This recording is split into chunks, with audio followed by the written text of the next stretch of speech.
We're going to play a little game now called Agree or Disagree, okay?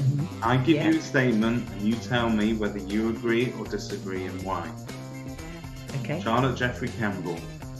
Those who can do and those who can't end up becoming an industry trainer. Agree or disagree? Can I have proper flashing lights that go when I say Disagree! Disagree!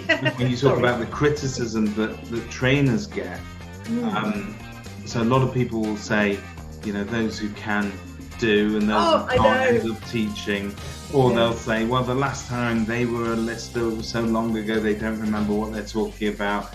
But the truth is, the job of a good trainer, and you can't be, I'm sorry, but you can't be both. So cut the woman some slack here. She's doing a great job. But I think really, part of the job of a trainer is not just to give practical knowledge and tips, but it's also that inspiration. We as agents have to admit that we get jaded. It's a tough industry. The public don't necessarily cut us slack. We're very bad at cutting ourselves some slack and taking it easy on our teams and how we operate. And I think sometimes to get somebody with a fresh perspective, somebody who is still full of enthusiasm for the game, I think it makes an awful difference. And I think it is, and I think you're right. You know, I'm a landlord as well, so I look at it as a customer. I've bought and sold property. I work very closely with a lot of agents, so I do still get my hands dirty in the industry. But I couldn't run an estate agency and be a trainer and do the training justice. I feel very strongly about that.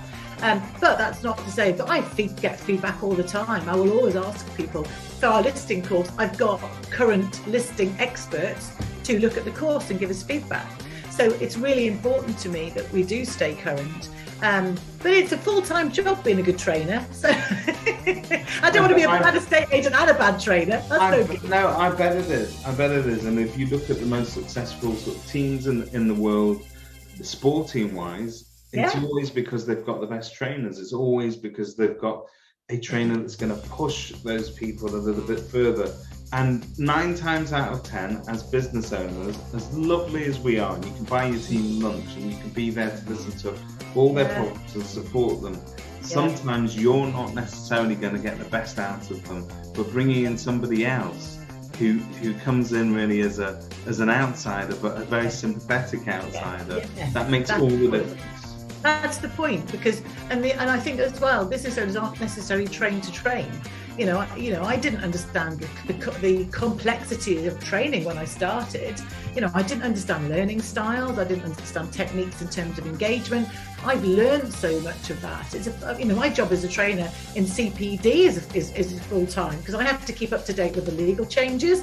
You know, what's happening with material information, what's happening with minimum standards, what's happening with the rent reform bill.